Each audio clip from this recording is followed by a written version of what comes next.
여러분 아시다시피 우리 예수님께서 부활하시고 승천하실 동안에 40일 동안 이 땅에 계셨습니다. 그때 우리 예수님께서 무슨 말씀을 하셨냐면은 제자들에게 너희들 예루살렘을 떠나지 말아라. 예루살렘에 머물러라. 너희들이 몇 날이 못 돼서 보혜사 성령을 받을 것이다. 그러면서 말씀하기를 세례 요한은 물로 세례를 베풀었지만은 너희들은 성령으로 세례를 받을 것이다. 이 약속을 하셨어요. 그러고 나서 예수님은 승천하셨죠. 승천하신 뒤에 바로 오순절에 이 성령의 역사가 임한 겁니다. 그래서 오늘 2장 1절부터 4절에 나온 것처럼 불의 혀같이 갈라지는 성령님의 역사, 강한 바람 같은 성령님의 역사가 다락방에 모여있던 120문도들에게 충만하게 임했습니다. 근데 이 성령 임함이 왜 중요하냐? 성령의 임함을 통해서 오늘 우리 교회가 탄생이 된 거예요. 오늘날 세계에 있는 교회가 언제가 출발점이 되는가? 그것은 성령이 임한 오순절날 바로 교회가 출발하게 되는 것을 알 수 있습니다. 따라서 오늘 교회와 성령 충만과는 뗄래야 뗄 수가 없는 관계가 되는 것이죠. 에베소를 보면은 사도행전 19장에 사도 바울이 에베소로 갔어요. 가서 소위 예수님 믿는다고 하는 여러 성도들을 만나게 됩니다. 그런데 예수님 믿는다고 하는 성도들을 이렇게 만나보니까 이 사람들이 예수님을 알지만도 우리가 대화를 나눠보면은 예수님이 나와 너, 나와 예수님 이 관계가 돼야 되는데 예수님이 제3자가 되는 그렇게 얘기하는 경우가 많이 있습니다. 뭐 예수님은 좀 떨어진 분, 우리와 관계가 좀 멀어진 분, 제3자로서 이렇게 얘기하는 경우가 있어요. 그러니까 사도 바울이 이 사람들을 예수 믿는다고 얘기하지만은 예수님과의 관계가 친밀하지 못한 것을 당장 느끼게 되는 거죠. 그래서 사도 바울이 묻습니다. 당신들 무슨 세례를 받았냐? 그러니까 요한의 세례를 받았대요. 당신 성령을 들어본 적 있냐? 했더니 자기들은 성령을 들어본 적도 없다. 이렇게 대답을 한 거예요. 그러니까 사도 바울이 그들에게 성령의 역사에 대해서 말씀하기 시작합니다.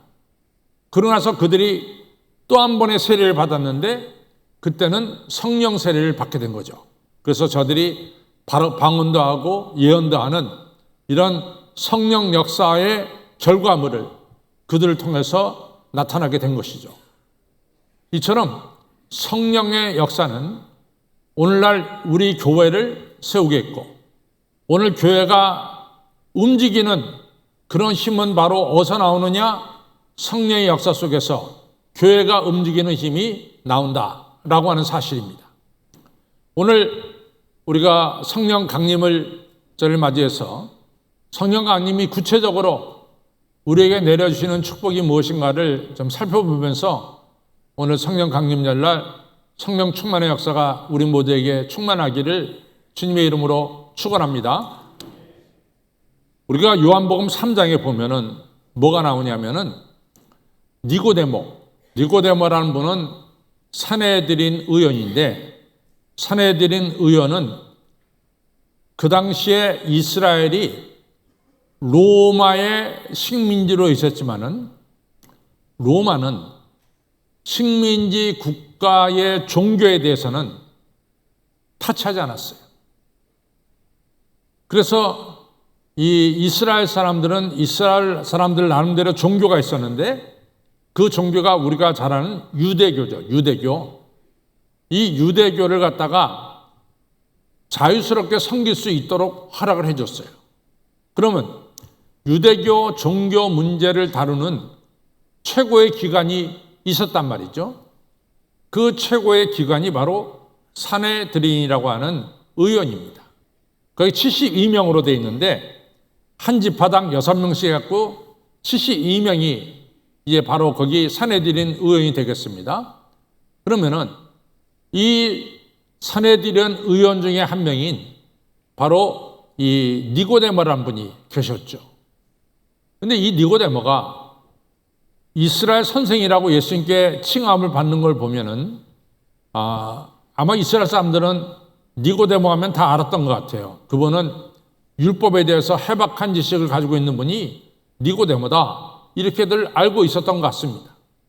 이 니고데모가 한밤중에 예수님을 찾아와서 묻습니다. 저 하나님 나라를 보고 싶습니다. 하나님의 나라를 보고 싶습니다. 이 중요한 얘기를 해요. 하나님의 영광을 좀 보고 싶습니다. 이런 이야기를 합니다. 그때 여러분과 제가 잘 아는 대로 예수님께서 뭐라고 말씀하시냐면, 내가 물과 성령으로 거듭나지 않냐면은 하나님 나라를 볼 수 없다, 이렇게 얘기합니다. 그때 물과 성령이라는 말씀이 바로 거기서 나오는 거죠. 이처럼 니고데모는 하나님의 영광, 하나님의 나라를 보고 싶어하는 간절한 마음이 있었습니다. 여러분과 제가 이 영광의 예수님을 뵙고 하늘나라를 뵌다는 것은 우리 신앙에 있어서 아주 확고부동한 신앙을 갖게 하는 그런 사건이 된다, 그 말이죠. 여러분 아시다시피 마태복음 17장에 가서 보면은 예수님께서 베드로, 요한, 야고보를 데리고 변화산으로 기도하러 가셨어요. 그런데 변화산 말 그대로 예수님께서 변화산에서 이제 모습이 변하십니다. 얼굴은 해같이 빛나고 옷은 빛과 같이 휘어진 영광스러운 모습으로 바뀌어요. 그리고 그 옆에 모세와 엘리야가 서서 예수님과 대화를 나누는 이 천국의 장면이 바로 베드로와 요한과 야고보가 보게 되는 것이죠. 그런데 이 베드로가 이 광경을 절대로 잊지 못합니다. 결단코 잊지 못합니다. 그래서 베드로 후서가 되면은 베드로 후서에서 베드로가 뭐라고 말하냐면, 내가 이 육신을 떠날 때가, 이 육신 장막을 떠날 때가 가까웠다, 이런 얘기를 해요. 그러니까 자기 죽을 날이 가까웠다 이거죠. 내가 죽기 전에, 내가 이 육체를 떠나기 전에 내가 꼭 당신들에게 말씀드릴 것이 있습니다. 그것은 내가 거룩한 산에서 우리 주님의 영광된 모습을 봤습니다. 우리 주님의 하늘나라 모습을 내가 체험했습니다. 그리고 하늘에서 음성이 들리시기를, 이는 내 사랑하는 아들이고 내 기뻐하는 자니 너희는 그의 말을 들을지어다라는 음성을 제가 들었어요. 이것은 누가 꾸며낸 얘기가 아닙니다. 내가 직접 눈으로 체험한 얘기입니다. 내가 이것을 여러분들에게, 내가 죽기 전에, 순교하기 전에 여러분들 꼭 알려주고 싶습니다. 이런 이야기를 베드로후서 1장에 보면은 자세하게 베드로가 이야기하고 있습니다. 여러분, 우리가 잘 아는 대로 베드로가 어떻게 죽었어요? 우리가 네로 황제 시대 때 65년경에 베드로가 십자가에 거꾸로 매달려서 죽었어요. 순교했습니다. 베드로가 조금도 두려워하지 않았어요. 베드로는 담대하게 그 순교를 받아들일 수 있었습니다. 그 이유는 뭡니까? 베드로가 영광의 주님, 우리 하늘나라에 계신 영광의 주님, 이 주님을 눈으로 뵌 거예요.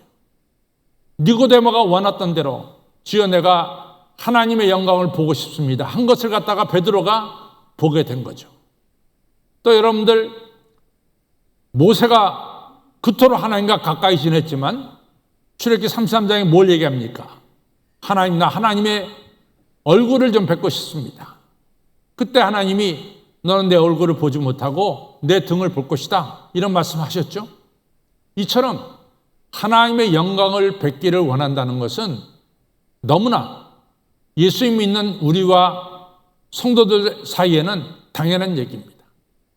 여러분과 저 이 자리에 앉아서 예배드리는 여러분들과 저는 다 한결같이 예수님의 영광을 뵙기를 원할 줄로 믿습니다. 그게 뭐냐? 우리가 예수님 사랑이기 때문에 그래요. 여러분과 저는 우리 하나님이 주시는 이 만나와 하나님이 주시는 성령의 축복을 받기 위해서 오늘도 신앙생활하는 여러분과 저인 줄로 믿습니다. 따라서 성령이 주는 축복은 뭐냐? 성령인 강림이 주는 축복은 하나님의 영광을 보게 한다 그거죠. 성령님의 첫 번째 축복은 여러분과 저로 하여금 하나님의 영광을 보는 이런 축복을 받게 합니다. 두 번째로 성령 강림이 주는 중요한 축복은 뭐냐? 그것은 여러분과 저로 하여금 진리를 깨닫게 해요. 그래서 요한복음 16장에 딱 펼쳐보면은 예수님 말씀하시기를 진리의 성령이 너에게 오시리니 그가 너를 진리 가운데 인도할 것이다. 또 요한복음 14장에 내가 떠나는 것이 너희에게 유익이라 내가 떠나면 보혜사 성령이 올 텐데 보혜사 성령이 바로 나에 대해서 내가 말씀하고 내가 가르친 것들이 다 너희들에게 생각나도록 보혜사 성령이 역사하실 것이다. 성령님의 두 번째 중요한 것은 여러분과 저로 하여금 진리를 깨닫게 한다 그 말이에요. 진리이신 예수님을 알게 한다 이거죠. 여러분과 저가 똑같이 성경을 읽지만은 성령님의 역사 속에 성경을 읽을 때 우리는 성경 속에서 예수님을 만납니다. 그러나 전혀 그런 도움 없이 그냥 지식적으로 성경을 읽다 보면은 절대로 성경 안에 계시는 예수님을 뵐 수가 없는 거죠. 성령은 여러분과 저로 하여금 진리 되신 예수님을 만나게 하는 것이 바로 성령의 역사입니다. 1611년이죠. 여러분들 갈릴레오가 어떤 분이냐? 갈릴레오가 만원경을 만들었어요. 갈릴레오가. 그렇죠? 갈릴레오가 어떤 분입니까? 갈릴레오가 오늘날 시계를 만든 거예요. 시계를. 갈릴레오는 발명가입니다. 만원경 만들었고 시계를 만든 사람이 갈릴레오예요. 근데 갈릴레오가 자기가 만든 만원경으로 천체를 바라보니까 확실한 게 있어. 그것은 뭐냐면 지구가 돈다는 거야. 지구가 태양을 중심으로 해서 돈다는 겁니다. 근데 그때까지는 뭐가 이 정설이었냐면은 태양이 지구를 중심으로 해서 돈다. 이것이 바로 그 당시의 정설이었어요. 근데 갈릴레오가 아무리 자기가 보더라도 그건 아니야. 반대로 지구가 태양을 중심으로 해서 돈다 이거죠. 그래서 지동설을 갖다가 지구가 움직인다. 지동설을 갖다가 1611년에 이 갈릴레오가 주장을 했잖아요. 그 당시 카톨릭 교회는 그게 아니지. 카톨릭 교회는 온 우주의 중심이 어디냐면 바티칸에 있는 거죠. 지금 로마 이 베드로 성당에 있는 그 거기가 바로 온 우주의 중심이다 이거죠. 그 중심으로 해서 모든 것이 돌지 어떻게 중심이 태양을 위해서 태양을 중심으로 도느냐? 말이 안 되는 얘기다. 이래가지고 갈릴레오를 어떻게 합니까? 화형시켜요. 불로 죽여버립니다. 그래서 갈릴레오가 죽었어요. 자기들의 아집, 자기들의 고집, 자기들의 생각 때문에 진리를 말한 갈릴레오를 카톨릭 교회가 죽였죠. 2000년 전도 똑같아. 빌라도가 아무리 예수님을 신문해 봐도 예수님은 죄가 없어요. 죄가 없죠. 예수님 무슨 죄를 저질렀어요? 그러니까 빌라도가 아무리 생각해도 로마 총독 빌라도가 생각해도 예수님은 죄가 없는 거예요. 그래서 예수님을 내놓으려고 빌라도가 여러 번 시도하죠. 그때마다 뭡니까? 유대인들이 당신은 만약에 예수님을 내놓으면은 당신은 로마 황제 가이사의 충신이 아닙니다. 이러면서 빌라도를 겁주고 협박했잖아요. 빌라도가 그 겁과 협박에 못 이겨서 뭡니까? 죄 없는 예수님을 죽게 만든 거죠. 여러분과 저에게 중요한 것은 우리가 진리를 깨닫는 게 중요해요. 여러분, 우리가 늘 기도하는 것 중에 뭡니까? 오늘 하루도 살아갈 때 적어도 여러분과 저가 70여 가지를 선택하며 살아야 돼요. 그럼 우리가 진리 편에 서야지. 진리가 아닌 편에 서서는 설 수는 없지 않습니까? 우리가 여러분과 저가 진리의 길로 걸어가야 돼요. 그렇기 때문에 여러분과 저가 기도하는 것 중에 중요한 기도가 뭐냐? 하나님 오늘도 나에게 분별력을 주시옵소서. 나에게 분별력을 주세요. 어떤 길이 선한 길인지 분별력을 주시옵소서. 그러니까 시편 1편이 너무 중요하죠. 복 있는 사람 악인의 꾀를 쫓지 않고 죄인의 길에 서지 않고 오만한 자의 자리에 앉지 않냐고 오직 여호와의 법을 주야로 묵상한다고 하는 시편 1편이 그래서 중요한 거예요. 바로 성령께서 우리에게 주시는 두 번째 축복은 여러분과 저에게 뭘 줘요? 진리를 알게 하고 분별력을 주는 것이 바로 성령의 역사입니다. 성령이 첫 번째 주는 것은 여러분과 저에게 하나님의 영광을 보게 하고, 두 번째 성령님이 우리에게 주시는 것은 진리를 깨닫게 하고 우리에게 분별하는 능력을 허락해 주시는 거죠. 세 번째로 우리가 사도행전 1장 8절에 뭐라고 말합니까? 너에게 시작 너에게 성령이 임하면 너희가 뭐요?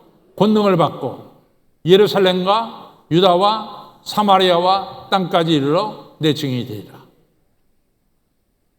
다시 한번 시작. 너희에게 성령이 임하면 뭘 받아요? 권능을 받고 그 다음에 뭡니까? 예루살렘과 유다와 사마리아 땅까지 이르러 내 증인이 되리라. 성령이 세 번째 주는 건 뭡니까? 권능이에요. 권능. 그럼 권능의 구체적인 내용이 뭘까? 우리가 이번에 새벽에 마태복음을 공부하고 있는데 마태복음 9장에 예수님께서 제자들에게 권능을 주시는 거예요. 권능을.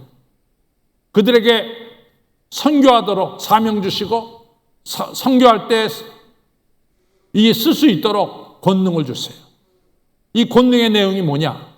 첫째는 병든 자를 치료하고, 두 번째는 죽은 자를 살리고, 세 번째는 문둥병 자를 고치고, 네 번째는 약한 자를 도와주는, 약한 자에게 도움을 주는 능력을 주시는 거예요.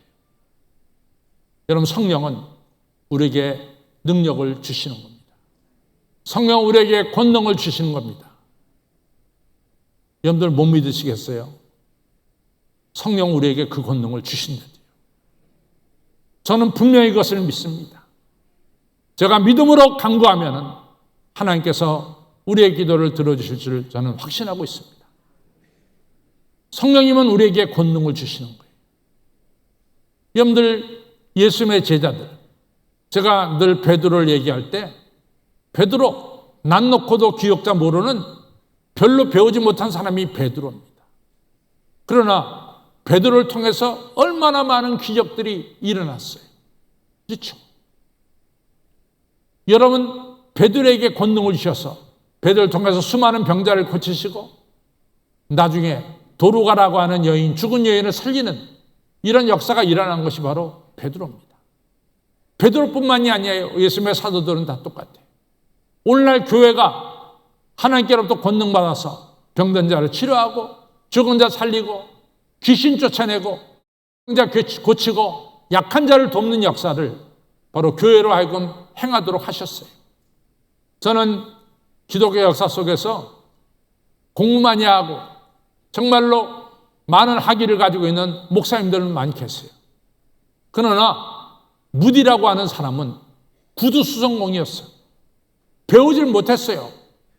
그러나 무디 선생이 성령 충만함 받고 그가 복음을 전할 때 영국과 유럽의 수많은 사람들을 주님께로 인도하는 귀한 역사가 일어났습니다. 성령님이 우리에게 주시는 것은 바로 뭐냐? 권능을 허락해 주시는 거예요. 미련한 여러분과 저에게 지혜를 주시는 거죠. 그것이 성령님의 역사입니다. 시빌 파킨슨이라는 분이 있어요. 여러분들이 나중에 시빌 파킨슨을 찾아보십시오. 이분이 영국 사람인데 영국의 경제학자고 또 이분이 영국의 역사학자입니다. 이분은 경제가 발전함을 당해서 고용을 많이 하게 되면은 이분은 실제로 고용을 많이 한다고 해서 효과가 많이 나타나느냐? 그걸 갖다 잘못됐다는 이론을 발표한 사람이 소위 파킨슨이라는 법입니다. 그래서 파킨슨 법칙이라는 게 있습니다. 근데 이 사람이 뭘 얘기했느냐? 우리 인간을 아주 불행하게 만든 것이 두 개래요. 아주 불행하게 만드는 것.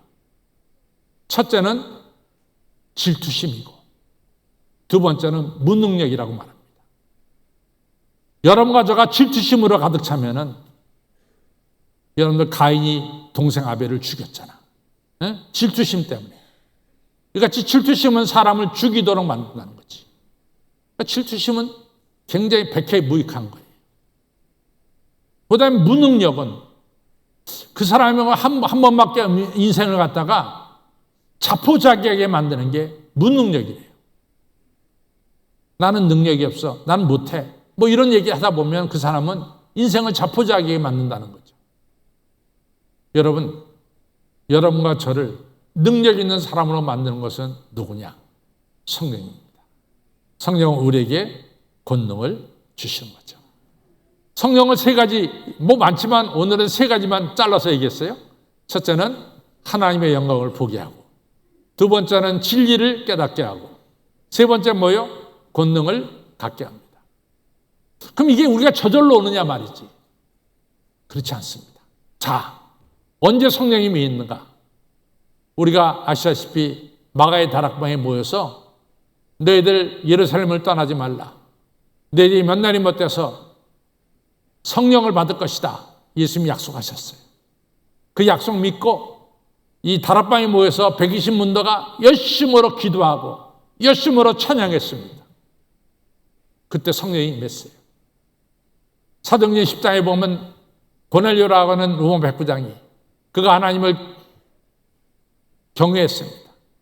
그가 하나님을 경외함으로 온 가족과 더불어 예배를 드리고 백성을 많이 구제하고 하나님께 항상 기도했다라고 사도행전 10장 1절은 말씀하고 있죠. 그의 기도 중에 하나님이 나타나서 너 베드로 모시고 예배를 드려라. 요바에는 베드로 모셔다가 이 가이사랴에 있는 고넬료가 자기 집에서 온 식구들 불러다 놓고 예배 드렸습니다. 찬양하고 말씀 듣고 찬양하고 말씀 듣고 그런 가운데서 이 불같은 성령의 역사, 바람 같은 성령의 역사가 고넬료 집안에 임하는 성령 충만의 역사가 일어났습니다. 오늘 우리가 똑같아요. 저는 우리 예배가 천국 잔치가 되기를 간절히 기도하고 있어요. 하나님의 영광이 임하고 우리의 찬양과 우리의 헌신이 하나님께 올려지고 하나님께서 우리에게 이렇게 예배드리는 우리에게 성령으로 축복을 주실 때 이것이 서로 어우러지는 거 아니에요. 우리의 찬양과 영광이 하나님께 올려지고 하나님께서 우리에게 성령으로 축복하실 때 이것이 바로 천국 잔치 아닙니까? 이런 역사가 바로 일어나기 위해서 저는 날마다 기도하고 있습니다. 오늘도 하나님 아버지 우리 교회가 하나님의 영광이 가득 찬 교회 그리고 우리의 헌신과 우리의 찬양과 우리가 하나님께 영광을 돌리는 것이 가득한 예배 이 예배 속에서 천국잔치가 이루어지기를 간절히 원합니다. 그때 바로 성령 충만의 역사가 일어나는 거죠. 사랑하는 성도 여러분, 오늘도 날 창조하신 예수님께 하나님께 영광을 돌리시고 감사한 마음으로 찬양을 올리시고 주의 영광이 우리 가운데 충만하기 위해서 기도하시기 바랍니다. 주의 영광이 우리에게 임해서 우리 예수님이 약속하신 대로 보혜사 성령의 역사가 충만해 있을 줄로 믿습니다. 하나님의 영광을 보고 진리를 깨닫게 되고 나아가서 하나님의 권능, 성령의 권능을 받게 되는 축복이 오늘 이 시간 있을 줄로 믿습니다.